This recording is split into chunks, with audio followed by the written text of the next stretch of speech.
ओम।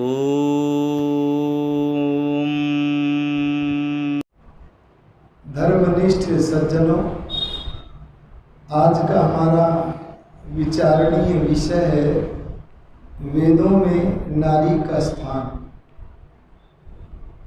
वेदों में नारी का स्थान ऊंचा है, इसीलिए वेदों के आधार पर समस्त वैदिक साहित्य में भी नारियों का स्थान ऊंचा है।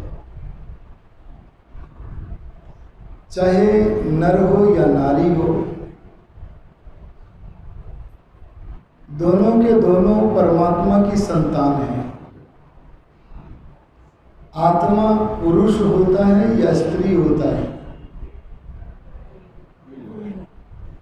आत्मा न पुरुष है न स्त्री है, बस वह जिस जिस देह को धारण करता है उस देह के अनुसार पुकारा जाता है। अगर स्त्री देह को धारण कर लिया तो स्त्री कहलाता है, और पुरुष देह को धारण कर लिया तो पुरुष कहलाता है। इसीलिए वैदिक साहित्य में कहीं भी नारी और पुरुष ये न्यून या अधिक, इन दोनों में किसी भी शब्द को स्पर्श नहीं करते।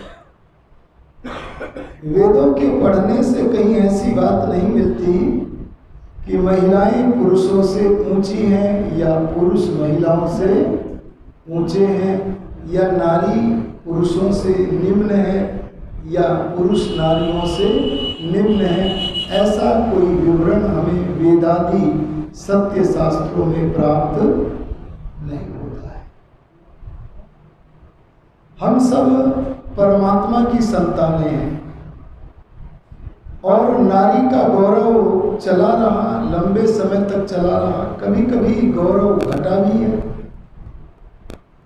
और फिर सही हो गया, फिर घट गया।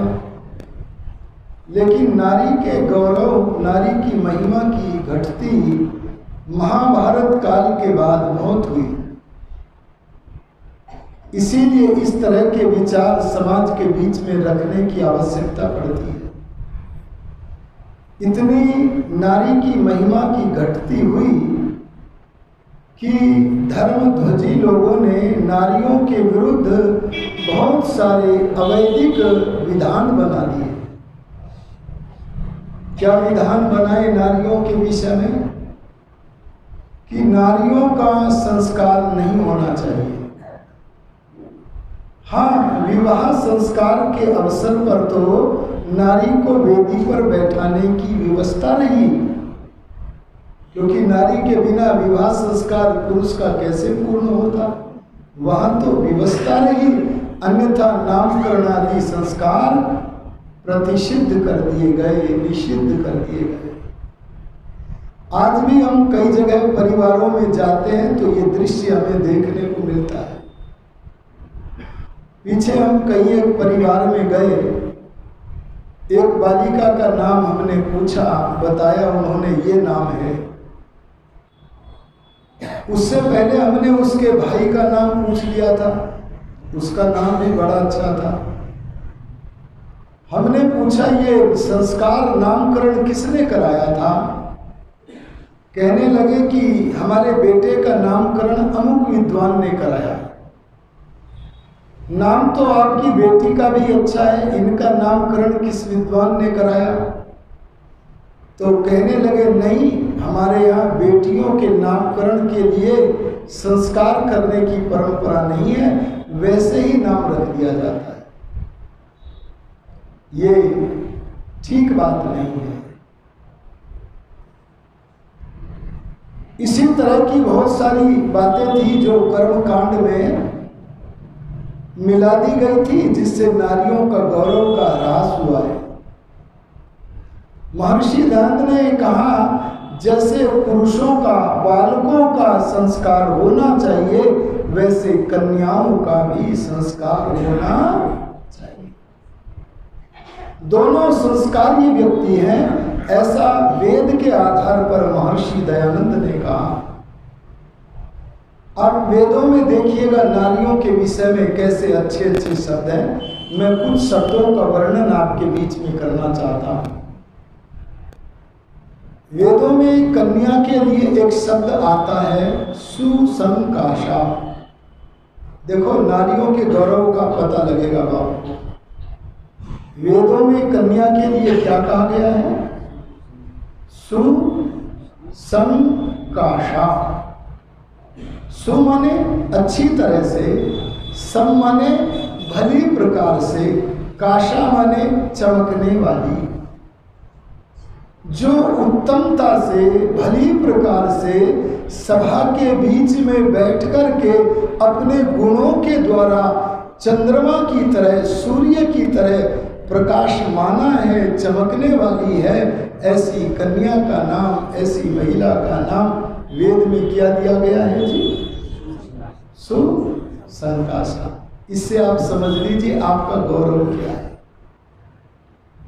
और केवल वेद में नहीं कहा था, बल्कि आप अपने इतिहास को भी उठा करके देखें। एक बार माता सीता के पिता महाराजा जनक ने सभा की और उन्होंने ये जांचने के लिए सभा की कि इस समय सबसे बड़ा विद्वान कौन है। और उस बहुदक्षिण यज्ञ में अनेक गौओं के सींगों के ऊपर स्वर्ण मंडित कर दिया और बहुत सारी धनराशि इसके लिए नियत की गई और परीक्षा के लिए सभा हो गई कि सबसे बड़ा विद्वान कौन है। जब ये कहा तो वहां बैठे थे महर्षि याज्ञवल्क्य। उन्होंने अपने ब्रह्मचारी को संकेत कर दिया। क्या संकेत किया? ये जो सोने से मढ़े हुए सींगों वाली गौएं खड़ी हैं, ए ब्रह्मचारी, तुम इन गौओं को गुरुकुल में ले चलो। देखो अभी निर्णय नहीं हुआ है कौन सबसे बड़ा विद्वान है, लेकिन उनको हकवा दिया ब्रह्मचारियों के द्वारा। इसे देख करके कई विद्वान सामना करने लगे।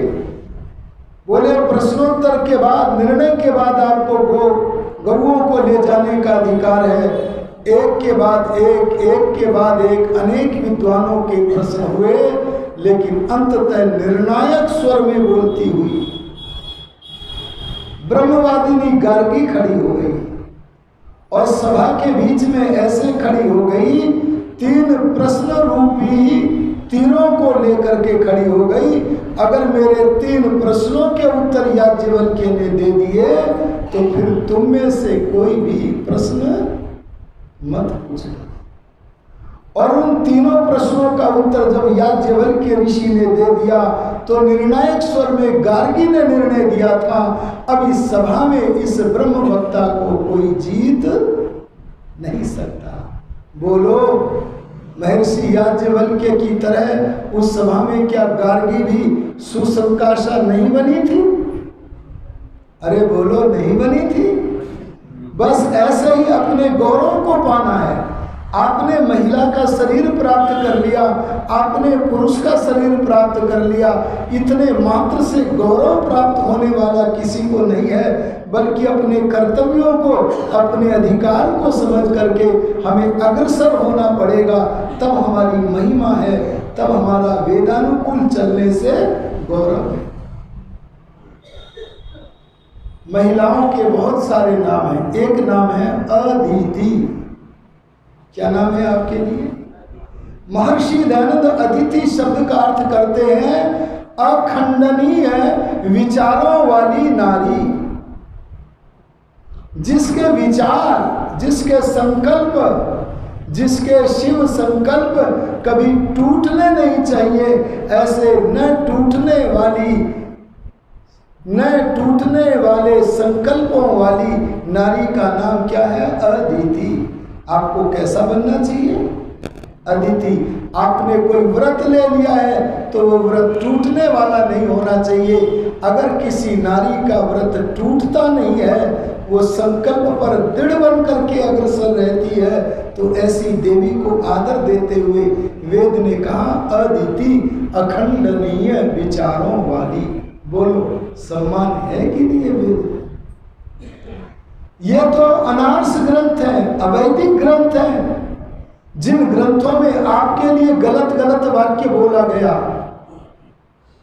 कई लोगों ने बोला विश्वास पात्रम न किमस्ति, दुनिया में किसी का भी विश्वास कर लेना, लेकिन जिसका कभी विश्वास मत करना, बोलो वह कौन है?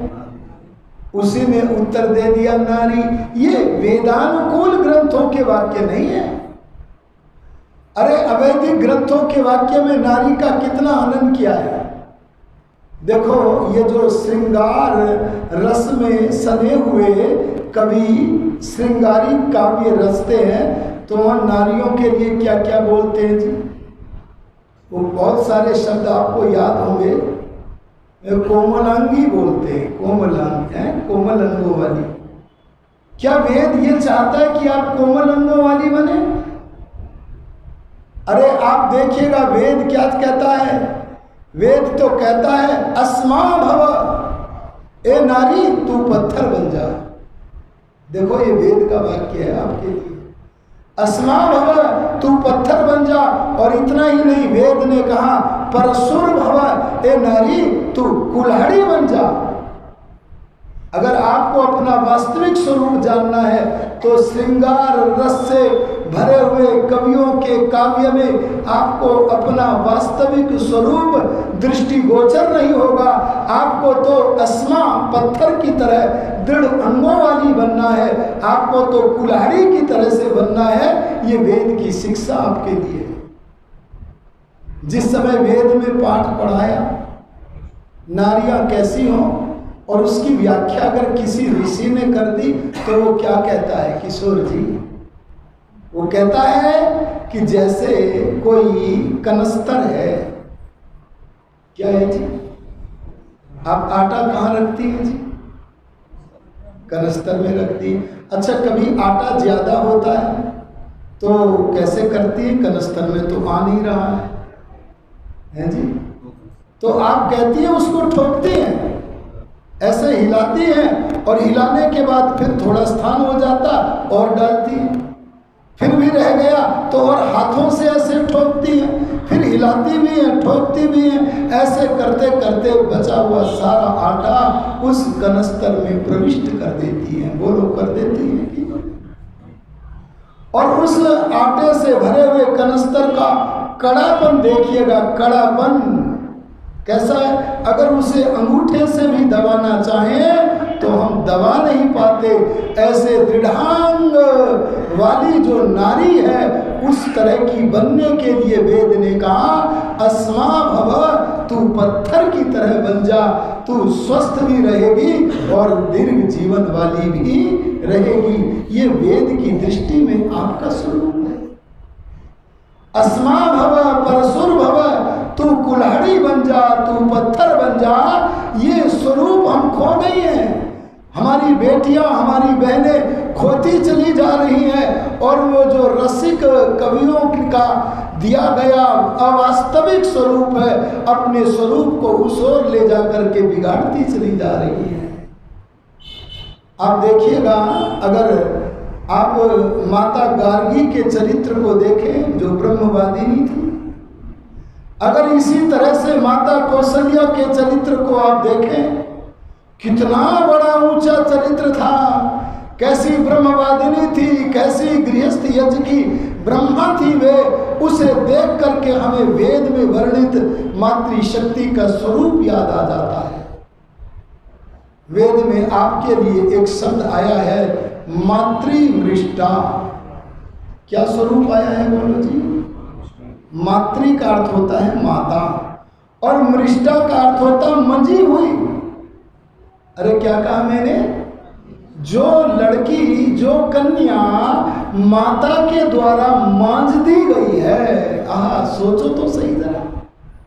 जिस कन्या को माँ ने मांझ दिया है, ऐसे मंजी हुई जो कन्या है उस कन्या को, लेकिन जो माँ नहीं बन पाई, जो केवल जननी बन करके रह गई पर माँ नहीं बन पाई, अपने बच्चों का निर्मात्री नहीं बन पाई, उसकी कन्या को हम मातृमृष्टा नहीं कह सकते।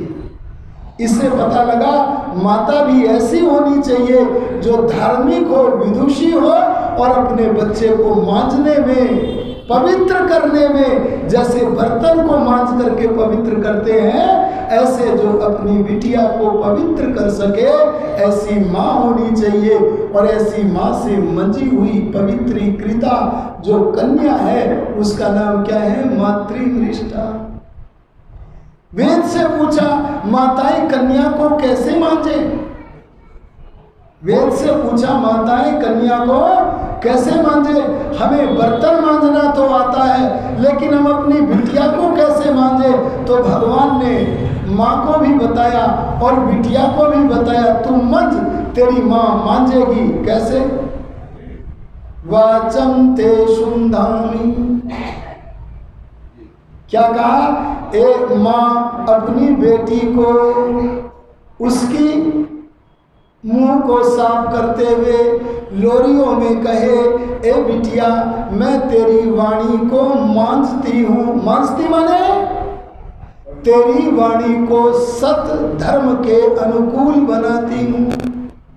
तेरी वाणी से अनावश्यक वचन नहीं निकलेंगे, तेरी वाणी पर सरस्वती का नृत्य होगा। अरे सरस्वती का चित्र देखा है कि नहीं? अरे बोलो, सरस्वती को जानते हो आप? सरस्वती किसे कहते हैं? सरस्वती का अर्थ करते हुए, सरस्वती एक नाम महिलाओं का भी है। वेद में महिलाओं को सरस्वती भी कहा है। क्या कहा? सरस्वती देवयंतो हवन्ते। बोले जो अपने परिवार में, जो अपने जीवन में, जो अपने राष्ट्र में दिव्य गुणों की बढ़ती देखना चाहता है, वह अपने परिवारों में, समाज में, राष्ट्र में सरस्वती का आह्वान करे। सरस्वती माने वह नारी जिसकी जिह्वा पर ज्ञान का नृत्य होता है।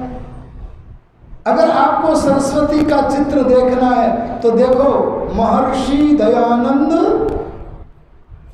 अरे पूरा करो नाम को, सरस्वती। महर्षि दयानंद के नाम के आगे सरस्वती क्यों लगा? क्योंकि उनकी जिह्वा पर ज्ञानमयी वाणी का नृत्य होता था। स्वामी श्रद्धानंद सरस्वती, स्वामी दर्शनानंद सरस्वती, स्वामी आत्मानंद सरस्वती। आहा, जिनकी जिह्वा पर ज्ञानमयी वाणी का नृत्य होता है, ऐसी नारी का नाम भी बोलो क्या है? सरस्वती।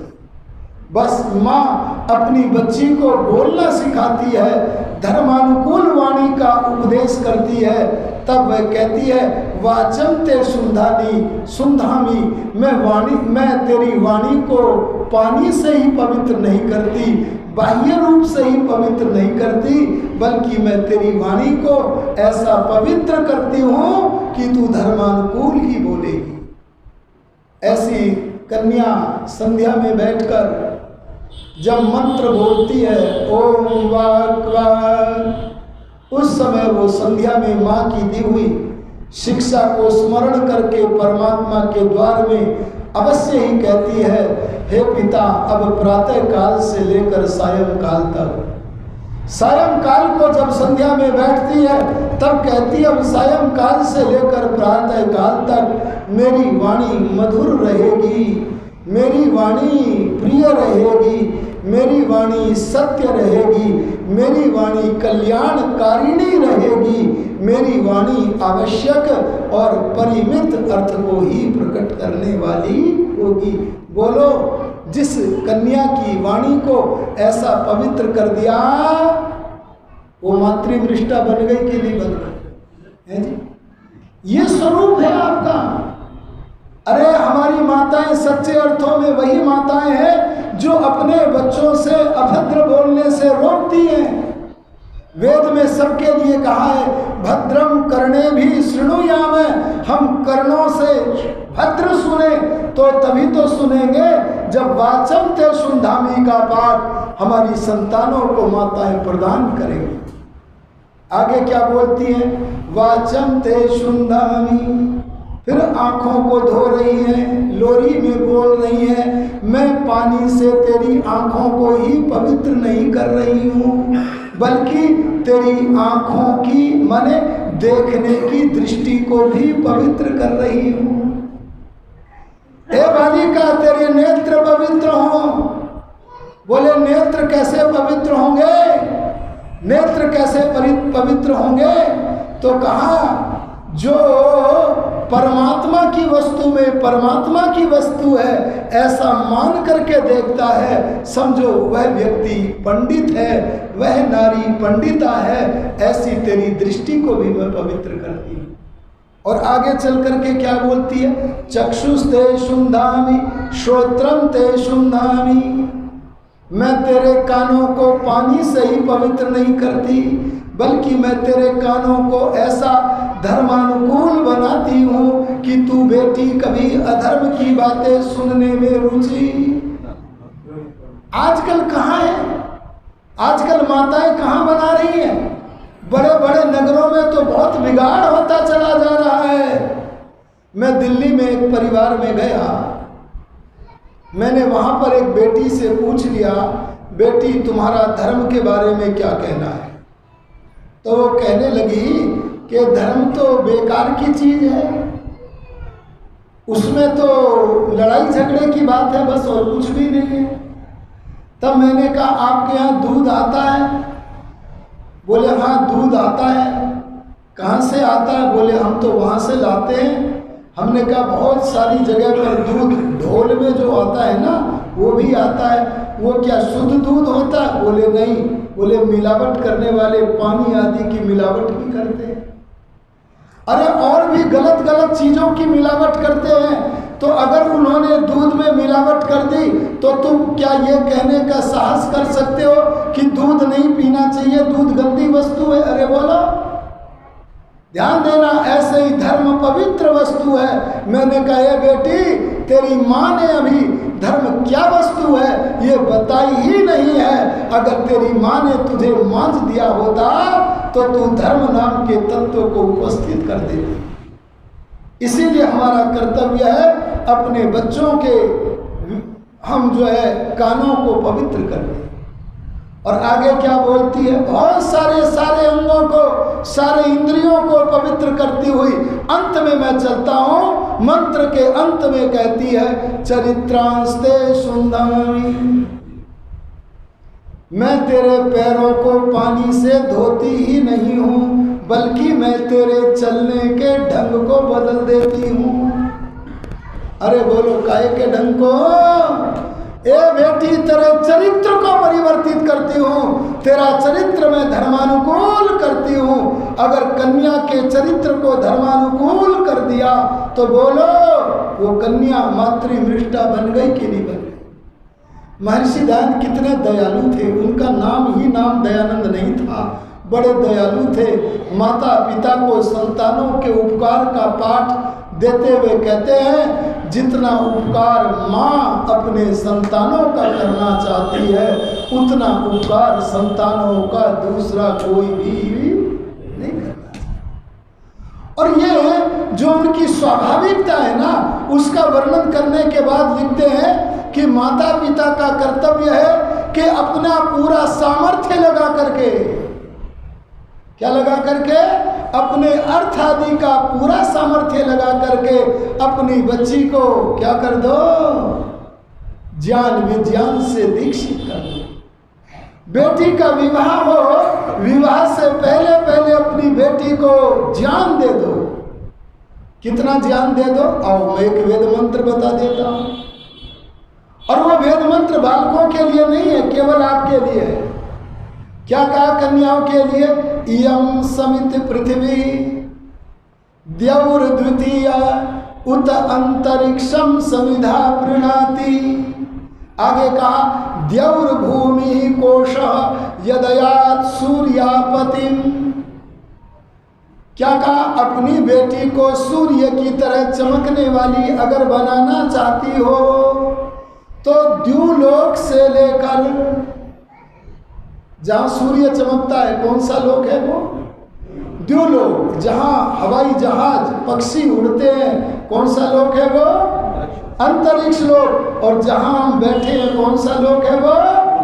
भूलोक। द्युलोक से लेकर भूमि लोक तक जितना भी तीनों लोकों में ज्ञान विज्ञान है, वेद कहता है सारे ज्ञान विज्ञान के कोश से, द्यौर भूमि ही कोश, द्युलोक से लेकर भूमि पर्यंत जितना भी ज्ञान विज्ञान का कोश है, सारे कोश से अपनी बिटिया की झोली भर दो। अगर तुमने भर दिया तो वो स्नातिका बन करके सूर्य की तरह चमकने वाली बन जाएगी। बोलो, आपका गौरव वेद में है कि नहीं? आपका बहुत बड़ा गौरव है। मैं कहां तक बताऊं? आप वेदों की शरण लीजिएगा।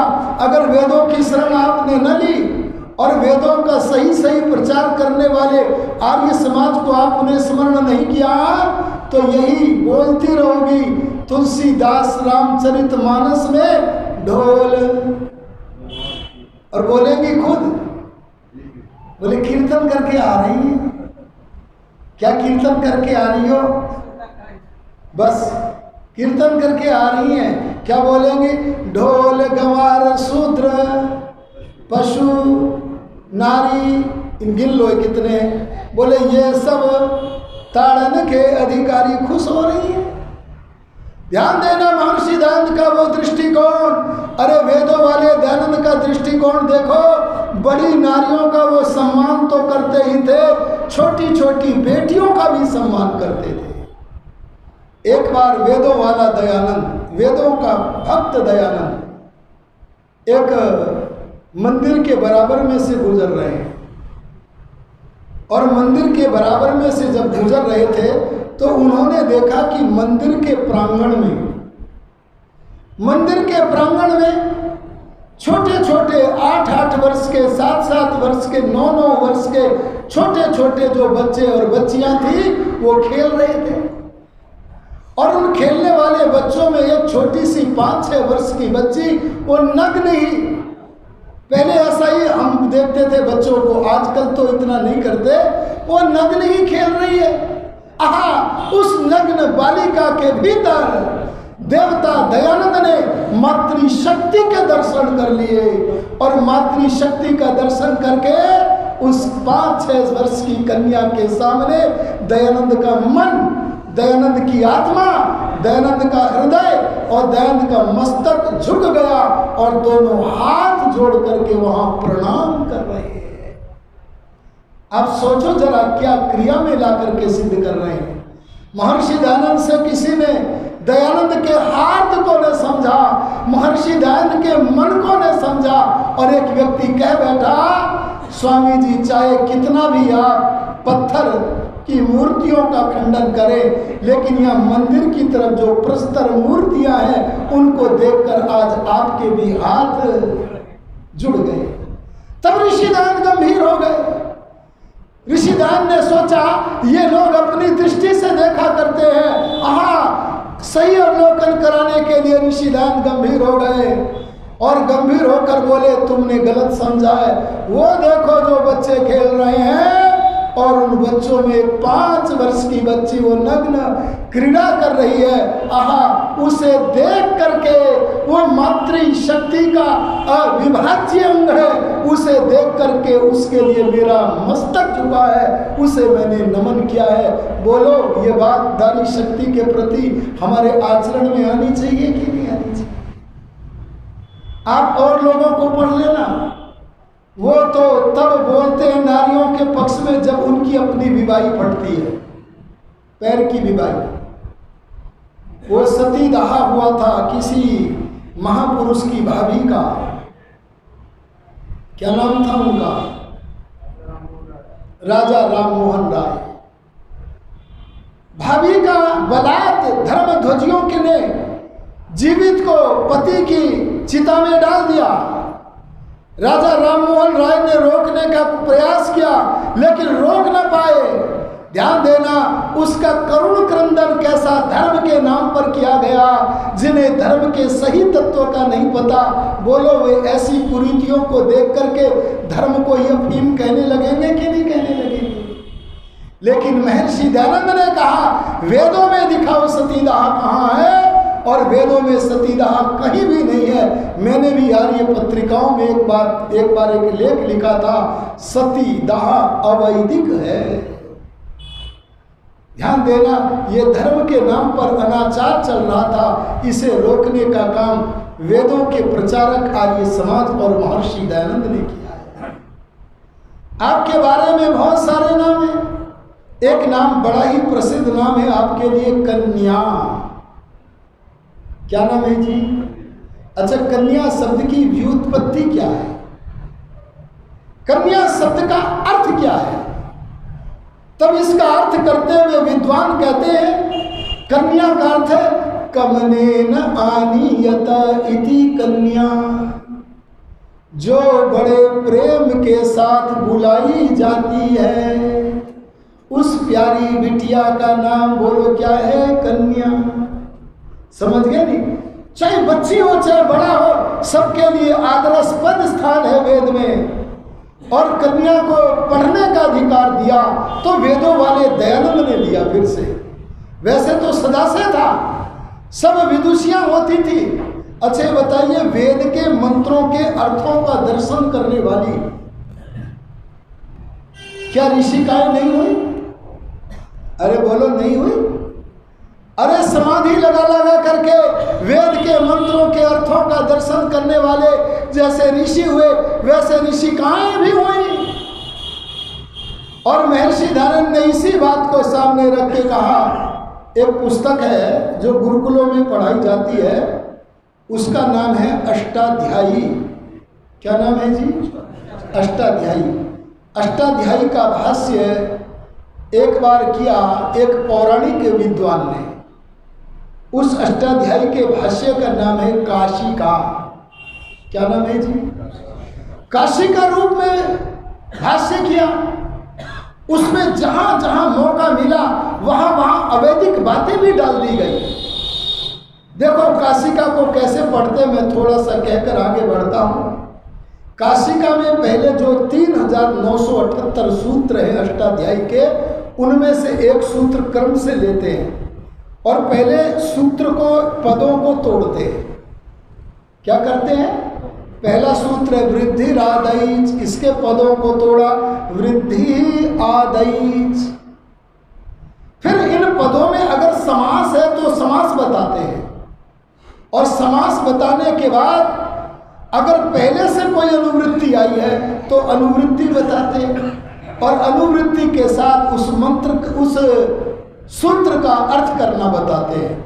और सूत्र का अर्थ करने के बाद उस सूत्र से कौन से शब्द को सिद्ध करने में उपयोगिता ली जाएगी, ऐसे किसी शब्द को उदाहरण के रूप में प्रस्तुत करते हैं।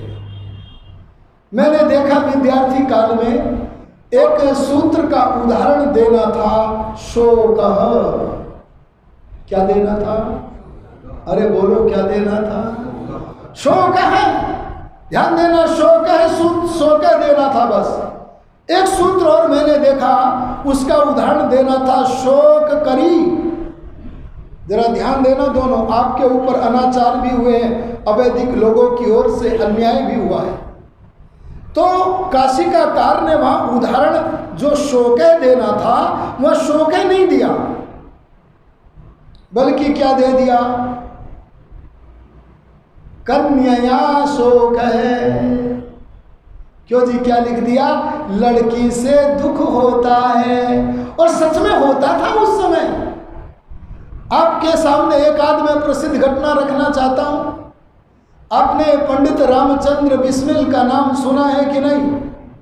अरे बोलो, सुना है कि नहीं? रामचंद्र देलवी जी की सारी बहनों को मारने का प्रयास किया गया, और सारी में से एक को छोड़ करके सारी को मार भी दिया गया। ये परंपरा थी। लड़कियों को जन्म लेने के बाद मार दिया जाता था। तो वैसे तो तात्कालिक स्थिति को देख करके काशिकाकार ने सही लिख दिया, कन्या शोक है, लड़की से दुख होता है। लेकिन क्या वास्तव में लड़की शोक शंकु है?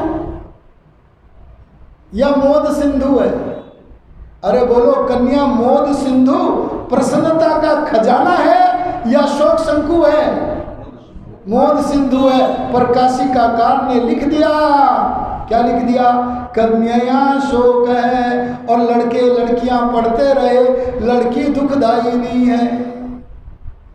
और एक सूत्र और आया, वहां पर लिखा हुआ था शोक करी कन्या, बोले दुख देने वाली लड़की होती है।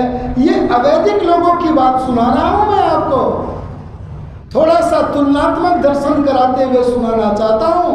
लेकिन जब वेदों के भक्त महर्षि दयानंद, सत्य के दूत दयानंद ने उन अष्टाध्यायी के अध्यायों का भाष्य किया और मेरे को विद्यार्थी काल में उस उदाहरण को देखने का जब मेरा को मौका मिला तो मेरी बाँछें खिल गई। आदरणीय आर्य जी, सत्य का दूत दयानंद के सामने जब वो उदाहरण आया प्रधान जी, तो पहले क्या लिखा था? कन्या शोक। और महर्षि दयानंद ने क्या लिख दिया? अविद्या शोक। अरे बोलो, क्या लिख दिया? और जहां लिखा था शोक करी कन्या, वहां महर्षि दयानंद ने क्या लिख दिया? शोक करी अविद्या। अगर शोक को, कारण को समझना है शोक के, तो लड़की में अगर अविद्या होगी, लड़की भी दुखदायी नहीं है। लड़के में अगर अविद्या होगी तो बोलो लड़का भी दुखदायी होगा। अविद्या का नाश करना और विद्या की वृद्धि अपने बच्चों में करनी चाहिए। इसीलिए ऋषि दयानंद ने कहा, ये हमारी बेटियां शोक शंकु नहीं है, बल्कि हमारी बेटियां तो प्रसन्नता की खजाना मोद सिंधु है। आर्यों में वेद के आधार पर कहां तक आपको बताऊं? आपके बारे में कहा, बहुत अच्छा कहा, जीविका। देखो क्या शब्द आया आपके लिए वेद में, क्या आया जी? उपजीविका। इसका अर्थ करते हुए महर्षि दयानंद क्या अर्थ करते हैं? इसका महर्षि दयानंद ने अर्थ किया, जिसकी रसना इंद्रिय अपने नियंत्रण में है। और आजकल हमारी बहनें कैसी हो रही हैं? हम भोजन करने जाते हैं, कोई बहन कभी ये नहीं कहती एक फुल्का और ले लो, स्वास्थ्य अच्छा हो जाएगा और ज़्यादा जीवन चलेगा, स्वस्थ रहोगे, ऐसा कोई नहीं कहती। बल्कि क्या कहती है? जरा इसका टेस्ट लेके देखो। क्योंकि सोचती है जैसे हम टेस्ट में फंसी पड़ी है, ऐसे ये भी फंस जाएंगे। ध्यान देना, मैं आपसे कहना चाहूंगा, जिस नारी की जिह्वा, जिस नारी की रसना इंद्रिय अपने नियंत्रण में है, ऐसी देवी अपने सारे परिवार को रसना इंद्रिय के नियंत्रण का पाठ, अरे बोलो, पढ़ा सकती है कि नहीं पढ़ा सकती है? तो इसलिए नारी को कहा, तुम्हारे हाथ में रसवती होती है, रसोई होती है, नारी को बन जाना चाहिए उपजीविका, माने जिह्वा जिसके नियंत्रण में है। ऐसी देवी अपने परिवार के स्वास्थ्य का निर्माण करते हुए उनको तार देती है। ये आपके जीवन में आना चाहिए। आपके लिए बहुत सारे शब्द हैं। एक शब्द आपके लिए आता है विदुषी। अरे बोलो, क्या आता है? हर नारी मां बनने के योग्य नहीं है, जननी तो बन सकती है। अरे बोलो, क्या बन सकती है?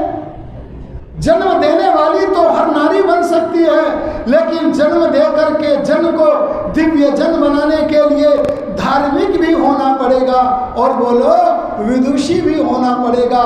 महर्षि दयानंद इस रहस्य को खोलते हुए सत्यार्थ प्रकाश में लिखते हैं, प्रशस्ता धार्मिकी विदुषी माता विद्यते यस्य स मातृमान।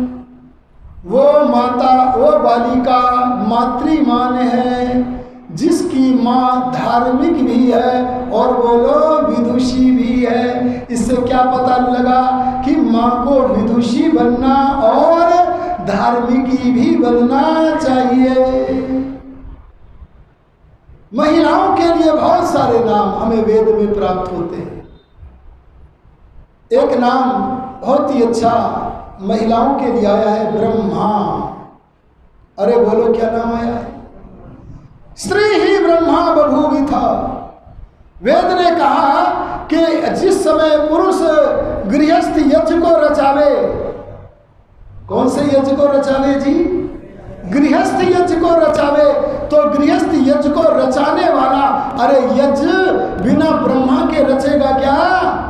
अरे बोल दो जरा, बोल दो ना, क्या बिना ब्रह्मा के यज्ञ होगा क्या? हमारा प्रातःकाल जो यज्ञ हो रहा है, क्यों जी कांति कुमार जी, हमारा जो सवेरे यज्ञ हो रहा है उसका ब्रह्मा कोई बनता है कि नहीं है जी? ये ब्रह्मा बनते हैं। हमारे महात्मा अमृत मुनि जी ब्रह्मत्व करते हैं।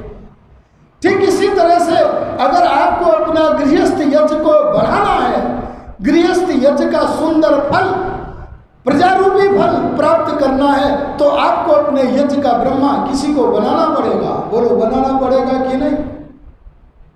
तो पूछा किसे बनाए? तो उस समय भगवान ने कहा। किसने कहा? अरे वेद ने कहा। मेरी माताओं सुन लो, ध्यान से सुन लो, आपके गौरव का वर्णन करते हुए मैं ब्रह्मा पद को विशेषित करना चाहता हूं। उस समय भगवान ने कहा, वेद ने कहा, स्त्री ब्रह्मा बभूविता। क्या कहा? गृहस्थ यज्ञ की ब्रह्मा। अरे ध्यान दो ना इधर को जरा, कौन से यज्ञ की ब्रह्मा? बोले कौन बने? ब्रह्मा बने।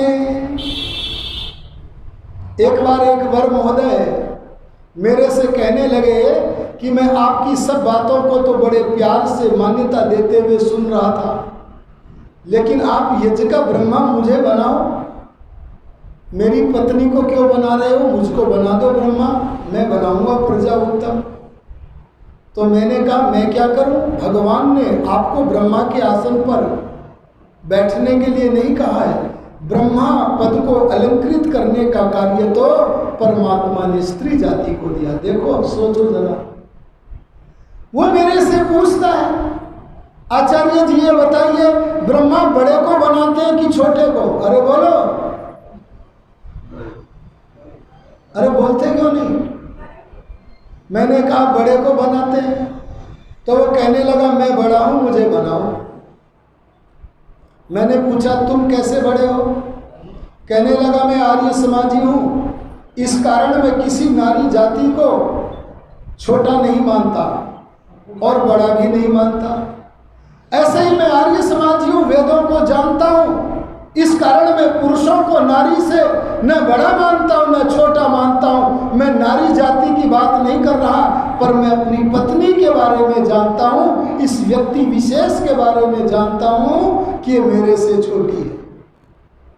हमने पूछा कैसे छोटी है? तो बोले 4 साल छोटी है। अरे बोलो है कि नहीं है? अरे बोल तो ना जल्दी। आप लोग बड़ी हो कि ये बड़े हैं? बोलो। अरे बोलो पत्नी बड़ी कि पति बड़ा? अरे बोलते क्यों नहीं? पत्नी बड़ी कि पति? मैं ये नहीं पूछ रहा स्त्री बड़ी कि पुरुष बड़ा, ये नहीं पूछ रहा। मैं किन्हीं 2 व्यक्तियों की तुलना कर रहा हूं, पति बड़ा कि पत्नी? अरे बोलते क्यों नहीं? देखो ये कितनी उदार है, ये आपको बड़ा बता दी पति बड़ा होता है। और आप लोग बोल दो पति बड़ा कि पत्नी? देखो ये भी बड़े उदार है। ईश्वर मुनि जी बोले हैं क्या? किशोर जी बोले होंगे। हाँ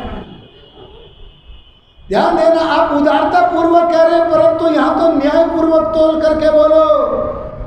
न्याय पूर्वक तोलेंगे तो आयु में तो बड़ा है, लेकिन वह बोला मैं आयु में ही बड़ा नहीं हूं, बल्कि मैं ज्ञान विज्ञान में भी बड़ा हूं। मैं स्त्री जाति को छोटा नहीं कहता, मैं अपनी पत्नी से ज्यादा हूं। मैंने कहा ये कैसे हो सकता है? तो कहने लगा ये अनुभव में भी छोटी है, मेरा अनुभव ज्यादा है। और बोला इसका मौका चुनने का पहले मिला। अच्छा, पहले वर को चुनने का मौका नारी पक्ष को मिलता है कि पुरुष पक्ष को मिलता है? कौन लोग जाते हैं चुनने पहले? नारी पक्ष के लोग जाते। अच्छा, जब ये पहले चुनने का मौका मिल गया तो अपने से घटिया को चुनेंगी कि ये बढ़िया वाले को चुनेंगी? अरे बोल दो न जरा। अरे पहले मौका मिला, इसका फायदा उठाएंगे कि नहीं? अरे बोलो, उठाएंगे कि नहीं? और बस ये फायदा उठा करके बोले पहले इन्होंने मुझे चुना, बाद में मैंने चुना। बोले इन्होंने पहले चुना तो मौके का फायदा उठाया होगा और मैं इनसे बढ़िया हूं इसीलिए तो चुना, इसलिए मुझे ब्रह्मा बनाओ। अब बताओ इसके तर्क को कैसे काटे?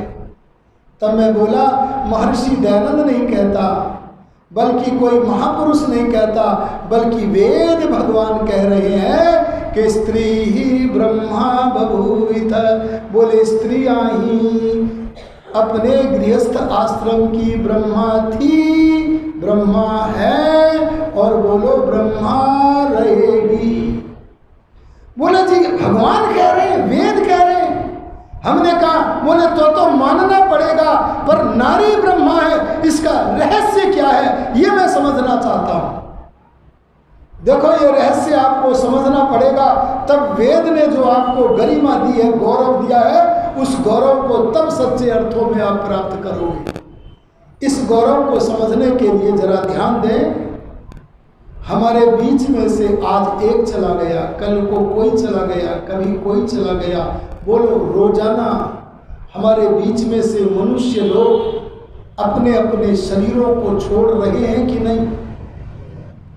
अरे बोल दो ना, छोड़ रहे हैं। अच्छा, क्या सब अच्छे ही अच्छे मनुष्य मर रहे हैं, शरीर छोड़ रहे हैं, कि खराब मनुष्य भी शरीर छोड़ रहे हैं?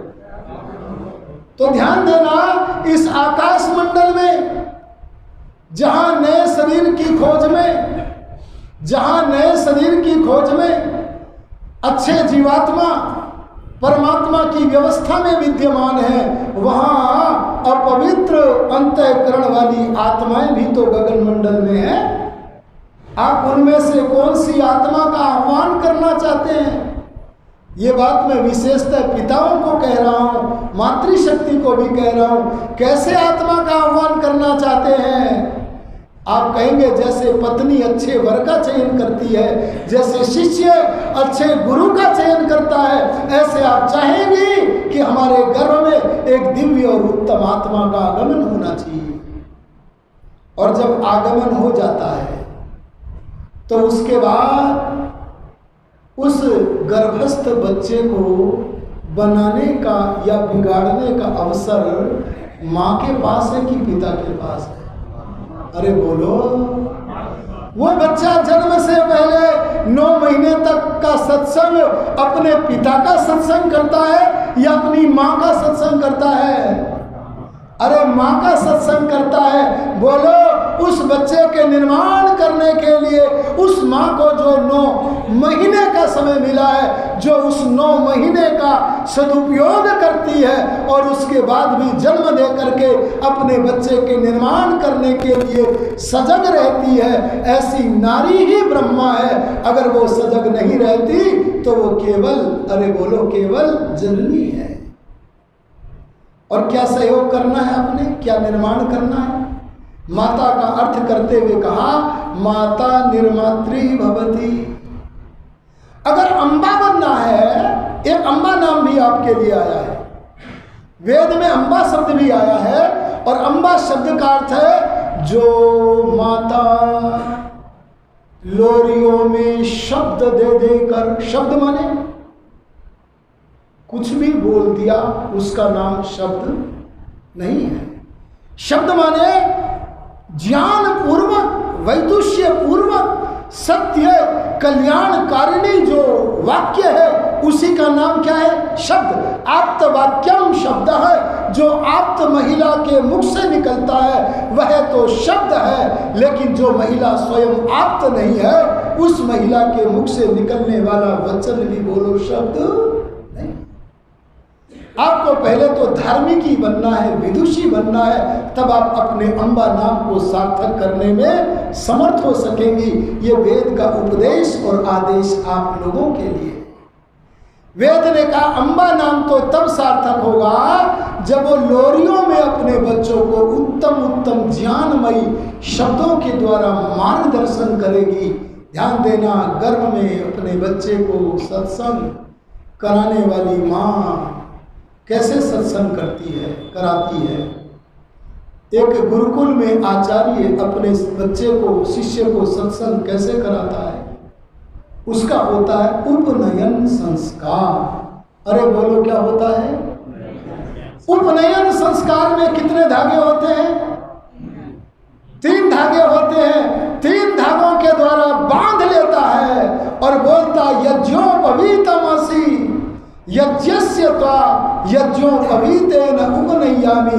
ए बालक, तू ये सूत्र यज्ञ की तरफ ले जाने वाला है। मैं तुझे सूत्र के द्वारा यज्ञ से बांधता हूँ। तब वो यज्ञ से बांध करके बच्चे के ऊपर सात्विक गुणों की वर्षा करते हुए उसका निर्माण करता है।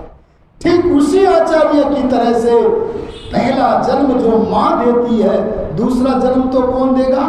आचार्य। लेकिन पहला जन्म जो देने वाली माँ है वो भी अपने बच्चे को एक यज्ञोपवीत देती है, पर वो सहजम, वो सहज रूप में प्राप्त होता है। उसके लिए किसी की प्रेरणा की आवश्यकता बोलो। और वो यज्ञोपवीत चाहे कोई मुसलमान हो चाहे ईसाई हो, सब बच्चों को परमात्मा की ओर से गर्भ में मिलता है।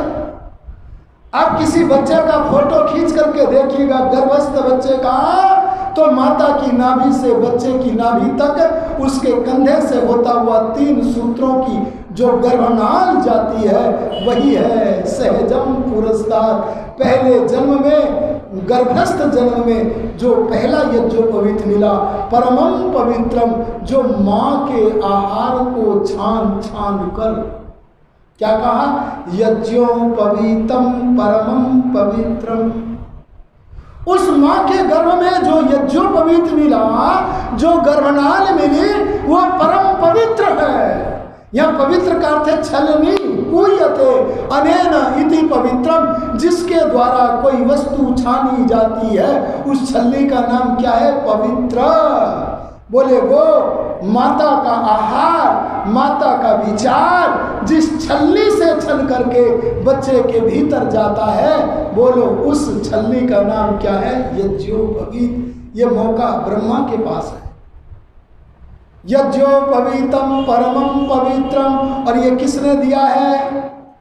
गुरुकुल में जो यज्ञोपवीत देता है उसका नाम है बृहस्पति। उसका नाम बृहस्पति क्यों है? बृहति माने वाणी, जो वाणी का स्वामी है उस विद्वान का नाम क्या? बृहस्पति। पर यहाँ तो तुम प्रजा पैदा करोगी, इसलिए ये यज्ञोपवीत जिसने दिया है उसका नाम है प्रजापति। प्रजापति है। प्रजापति ने यत माने जो गर्भ में दिया था पुरस्तात पहले। ध्यान देना, उस यज्ञोपवीत में माताएं अपने बच्चे को अपना आहार भी और अपना विचार भी देती है। अगर उनका विचार हुआ गंदा, टेलीविजन पर नाच देख रही हैं, गंदे गंदे नोवेल पढ़ रही हैं, तो क्या बोलो इन कुचेष्टाओं का प्रभाव बच्चे पर नहीं पड़ेगा? लेकिन माता का कर्तव्य ब्रह्मा बना करके परमात्मा देते हैं। जब गर्भस्थ शिशु आपके गर्भ में हो तब चित्रों को बढ़िया लगाओ। अगर ब्राह्मण बनाना है तो ऋषियों के चित्र लगाओ, और क्षत्रिय बनाना है तो राम प्रसाद बिस्मिल जैसे महारथियों के चित्र लगाओ, और अगर वैश्य बनाना है तो समाज में भाव को दूर करके भाव करने वाले महापुरुषों के चित्र लगाओ। उत्तम चित्र लगाओगी, उनका विचार आवेगा, और उत्तम पुस्तकों को पढ़ोगी, उत्तम दृश्यों को जब देखोगी तो उसका प्रभाव उस आंतरिक यज्ञोपवीत छलनी के द्वारा छल करके अगर हमारी संतान में जाता है और ये कार्य माताएं कर पाती हैं, तो भगवान ने कह दिया ऐसे कार्य को करने में समर्थ नारी का नाम, अरे बोलो क्या है? ब्रह्मा। समय हुआ। मैं तो यही कहना चाहूँगा, नारी के बहुत सारे स्वरूप हैं। कभी वह पत्नी है, मैं उसको तो बता भी नहीं पाया। पत्नी का शब्द तो बड़ा अच्छा है। पत्नी का अर्थ क्या है? महर्षि पाणिनि कहते हैं पत्युर्नो यज्ञ संयोगे, जो पति के साथ मिलकर यज्ञ करती हुई किसी नवीन वस्तु की संरचना करती है, बोलो उसका नाम क्या है? पत्नी। आपके संबोधन जो है ना वो यज्ञ से जोड़ रहे हैं आपको। अच्छा, पत्नी के भाई को क्या बोलते हैं जी? अरे बोल दो, साला बोलते हैं। और आप लोग उनको साला बोलते हैं या और कुछ बोलने लगे हो? क्यों जी रमेश जी, क्या बोलते हो आप पत्नी के भाई को? ब्रदर इन लॉ बोलते हो? देखो यही बोलते, पता नहीं ये साला क्यों नहीं बोलते, मैं जानता हूं क्यों नहीं बोलते। आप इसलिए नहीं बोलते क्योंकि आपको साला शब्द के अर्थ का गौरव अभी पता नहीं। पत्नी के भाई का नाम अगर वेदों में देखोगे ना तो कितना आदरास्पद है। ये मैं अपनी बहनों को, बेटियों को बताना चाहूंगा, पत्नी के भाई का नाम कितना आदरास्पद है।